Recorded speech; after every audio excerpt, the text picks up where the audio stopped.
For the sake of these remarks, I will call the board's responses to the Sandusky scandal poor decision-making.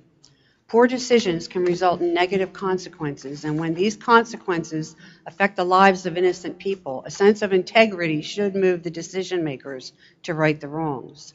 In 2011, this board sent a message to the world that Penn State is guilty. The acceptance of the free report and NCAA sanctions served to confirm that. I know many board members would like to move on. It's not a matter of moving on. We have all done that on many levels. On this issue, it's a matter of honesty and integrity. There is no statute of limitations on ruining people's lives. First of all, you have placed a cloud over Penn State's reputation, which will be nearly impossible to remove. Just as I always think of shootings when I hear the name Kent State, this university will always be linked to some type of Sandusky guilt if the record isn't set straight. Secondly, you brought unnecessary anguish to faithful employees on whom you turned your back. Then there's the brave group of young men who were left to represent their university on the football field with no administrative support or leadership to speak of. This was never really a football problem until you made it one. There are those young men who potentially could have held full scholarships at Penn State, but due to the unfair sanctions will sadly never set foot on the campus.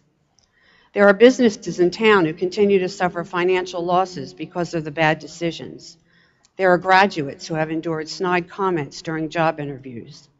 There are hundreds of lettermen who played under Joe Paterno still trying to understand the unwarranted removal of plaques celebrating their teams. There is the statue of a well-respected coach senselessly being held in captivity in some undisclosed location.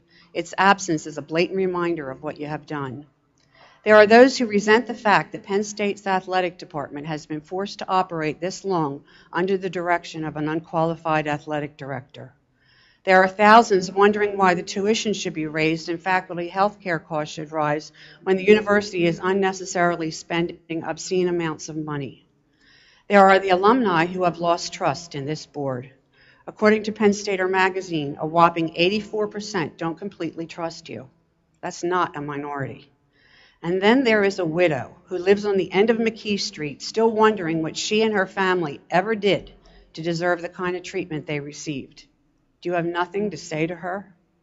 I would say to this board today, if you were to correct your narrative, so many of us could start to move forward with you. You could begin by at least publicly acknowledging Frank Fina's statement of Joe's innocence, just to get the ball rolling. As a good man once said, take care of the little things, and the big things will take care of themselves. Thank you.